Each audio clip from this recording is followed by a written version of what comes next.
Welcome to The Explainer. I am absolutely thrilled you're joining me today because, well, we're going to unpack one of the most fascinating geographical anomalies you will ever come across.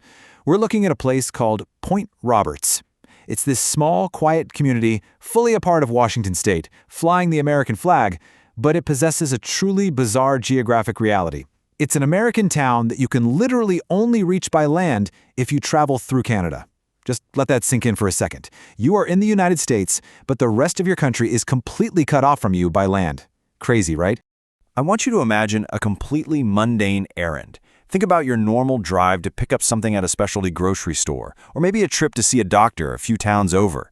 For most of us, we just grab our keys, hop in the car, and go.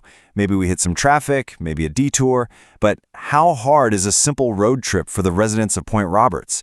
Imagine realizing you forgot a carton of milk, and fixing that tiny mistake requires a passport.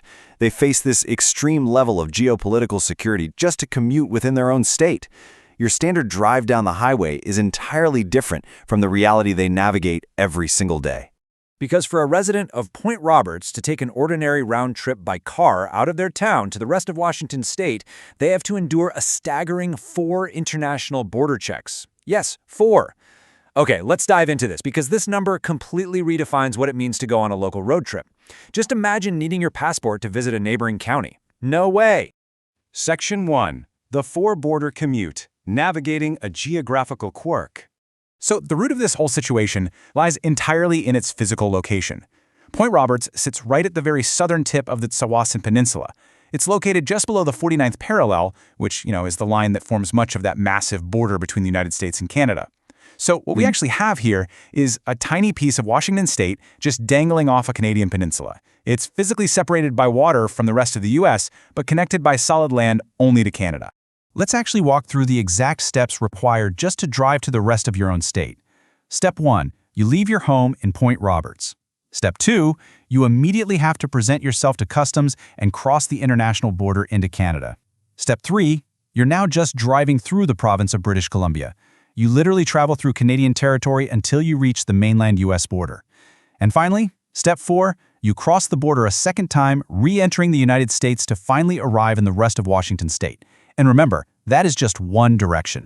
This means that an ordinary trip can involve 4 border checks, 2 on the way out and 2 on the return journey.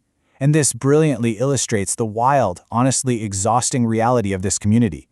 A quick drive to visit family or grab supplies on the American mainland means stopping, showing ID, and answering questions to border agents 4 separate times before you're back in your own bed. Section 2. The 49th Parallel Treaty. How a straight line created an anomaly.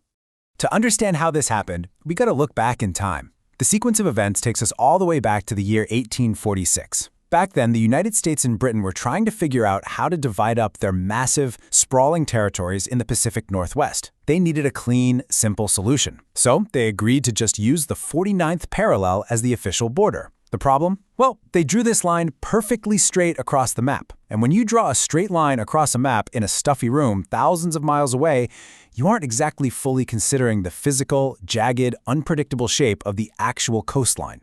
Because they ignored that natural geography, that straight line sliced right through the Tsawwassen Peninsula.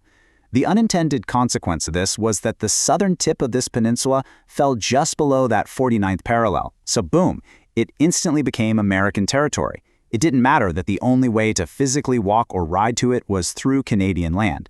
The line was the law. And in an instant, one of the most unusual border communities in all of North America was born. Section 3. Life in an exclave. A town with a split identity. Before we look at daily life, we really need to define exactly what this situation is technically called. Point Roberts is what geographers refer to as a geographic exclave.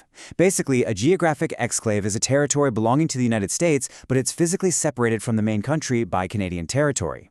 It's like a detached piece of the American puzzle. Now what's really interesting here is the sheer contrast of this town's daily life. On American soil, they have American homes, local shops, their own schools, U.S. emergency services, and standard American postal addresses. But because of their extreme isolation, there's a deep, fundamental reliance on Canada for daily survival. They literally have to cross the border into Canada for work, for major shopping trips, complex healthcare needs, and access to broader services. It's a town constantly living a split identity, totally relying on a foreign country to function while proudly flying the flag of its own. Section 4. Lines on a map. The profound impact of arbitrary borders. So, the crucial point is this. We often think of borders as these totally abstract concepts, right? Just ink on paper or dotted lines on a digital map. But Point Roberts is the perfect living example that invisible lines have intensely physical demanding consequences. A simple straight line drawn by diplomats way back in 1846 entirely dictates and shapes the everyday lives, commutes, and routines of thousands of people well over a century later. I mean, it changes where they shop, how they get to a hospital, and how many times they have to show their passports just to drive south. It really makes you stop and think about the geography you take for granted every single day. I want to leave you with this question. How do invisible lines on a map, whether they're city limits, county lines, or international borders, dictate the flow of your own life? Thank you so much for joining me for this explainer. Keep questioning the map, keep learning, and I'll see you next time.